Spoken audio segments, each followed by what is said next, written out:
శ్రీమాత్రే నమ. జై గురు దత్తాత్రేయ నమ. ఈ వీడియోలో మనం సింహరాశి వారికి జూలై నెల మాస ఫలితాలు తెలుసుకునే ప్రయత్నం చేద్దాం.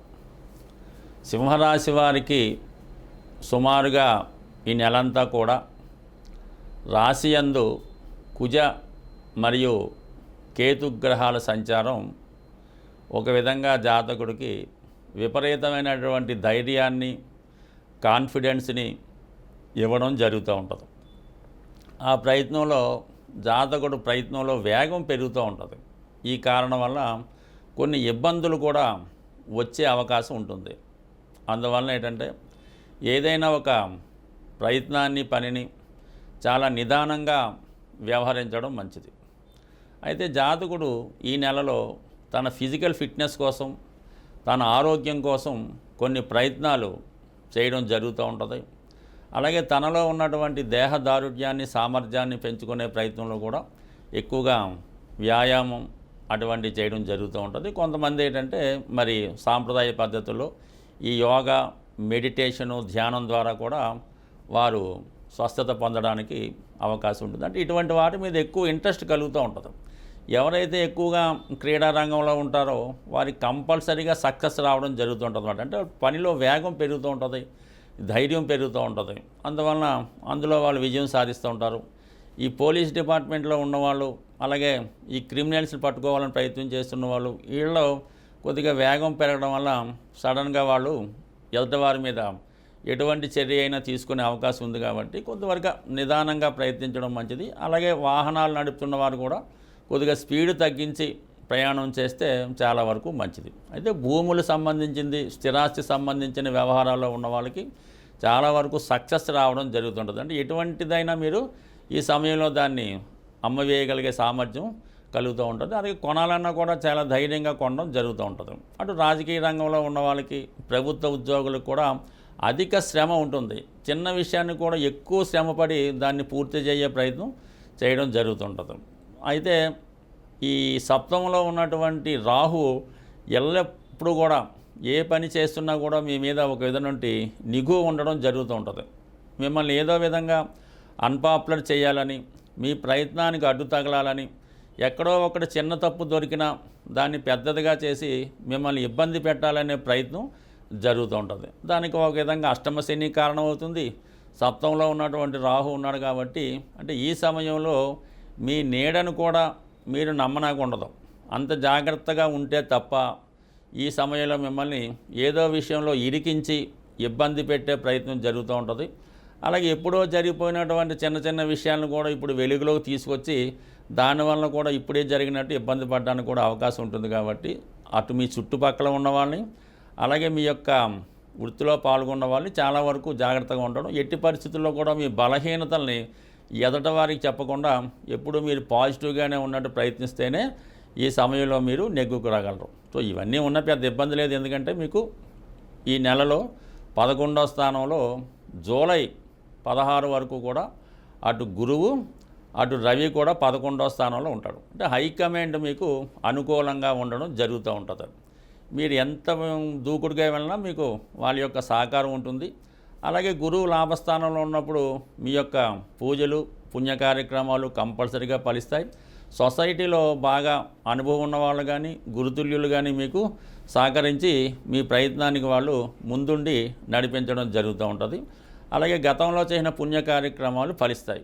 రవి 11లో ఉండడం వల్ల మీకు ఈ సమయంలో ఒక ప్రభుత్వ పదవి కానీ, ఒక గవర్నమెంట్ సర్వీస్ కానీ, లేదంటే ఒక ప్రభుత్వ పథకం కానీ మీకు అనుకూలంగా ఉండే అవకాశం ఉంది. ఎక్కువగా ఈ రాశిలో ఉన్నటువంటి స్వతంత్ర వృత్తుల్లో ఎక్కువ మంది కనబడుతూ ఉంటారు. అంటే రాజకీయం అవ్వచ్చు, ఇండిపెండెంట్ ప్రొఫెసర్స్ అవ్వచ్చు, వాళ్ళకి అనుకూలంగా ఉంటుంది. బట్ ఎవరైనా ఈ సమయంలో గవర్నమెంట్ సర్వీస్ కోసం ప్రయత్నం చేస్తుంటే వారి యొక్క ప్రయత్నం చాలా వరకు నెరవేరే అవకాశం ఉంటుంది. కాబట్టి ఏదైనా ఒక ప్రయత్నంలో మీరు అనుకున్న విజయం సాధించడానికి అవకాశం ఉంటుంది.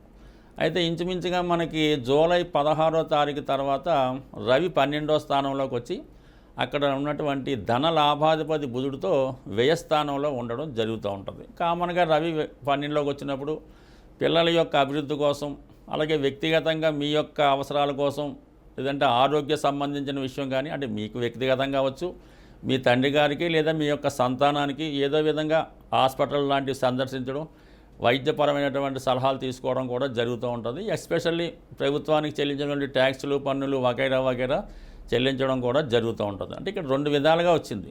రవి రావడం వల్ల గవర్నమెంట్ సర్వీసు పన్నులు చెల్లించాల్సి ఉంటుంది.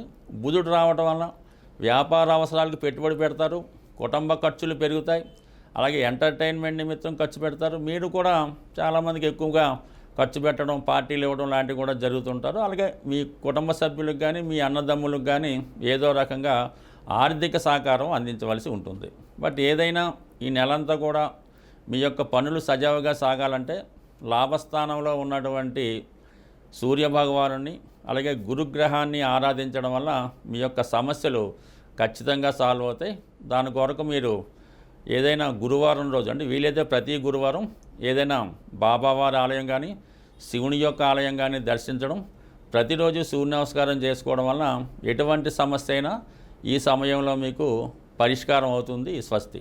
మనకి ఈ జూలై నెల 10వ తారీఖు వరకు ఈ గురుమౌర్యం ఉండడం వల్ల చాలా వరకు వివాహాలు లాంటి చేయడం జరగదు. మళ్ళీ జూలై 10 నుంచి ఇక రాబోయే శ్రావణ మాసం నుంచి వివాహాలకి టైం స్టార్ట్ అవుతుంది. కాబట్టి ఎవరైతే వివాహం కొరకు అమ్మాయిలు అబ్బాయిలు ఎదురు చూస్తున్నారో వాళ్ళకి సులభమైనటువంటి రెమెడీ చెప్పడం జరుగుతుంది. అది నమ్మకంతో చేయడం వల్ల తొందరగా వివాహం జరగడానికి అవకాశం ఉన్నది. ముఖ్యంగా అబ్బాయిలు మంగళవారం రోజు అంటే వివాహం అయ్యే వరకు కూడా ప్రతి మంగళవారం విఘ్నేశ్వరుడి ఆలయంలో కానీ హనుమాన్ ఆలయంలో కానీ జిలాబీ అంటే ఒక సీటు జిలాబీతో చేసింది పంచిపెట్టడం వల్ల అనుకూలత ఏర్పడుతుంది. అలాగే ఈ అబ్బాయిలు ఒక స్ఫటికమాల ధరించవలసి ఉంటుంది. ఈ స్ఫటికమాల ధరించడం వల్ల శుక్రగ్రహ అనుగ్రహంతో తొందరగా వివాహం జరగడానికి, అలాగే భార్యాభర్తల మధ్య ఏదైనా విభేదాలు ఉన్నవాళ్ళు కూడా ఈ స్ఫటికమాల ధరించడం వల్ల ఆ విభేదాలు తొలగే అవకాశం ఉన్నది. కాబట్టి దాన్ని ధరించడం మంచిది. అలాగే చాలా కాలంగా వివాహ ప్రయత్నాలు చేస్తూ పెళ్లి సంబంధాలు బాగా దగ్గరకు వచ్చి ఎవరైతే మిస్ అవుతున్నారో వాళ్ళు ఒక గురువారం రోజు ఏదైనా దంపతులకు కానీ ఏదైనా ఒక వెంకటేశ్వర స్వామి ఆలయంలో కానీ అమ్మవారికి ఎరుపు రంగు చీర, అయ్యవారికి పసుపు రంగుతో కూడుకున్నటువంటి పంచెల సాపు ఆలయంలో ఇవ్వడం కానీ, లేదన్నా ఎవరన్నా దంపతులు ఎవరైతే అన్యోన్యంగా ఉన్నారో దంపతులకి బహుమతిగా ఇవ్వడం వల్ల వివాహానికి ఉన్నటువంటి ఆటంకాలు తొలగే అవకాశం ఉన్నది.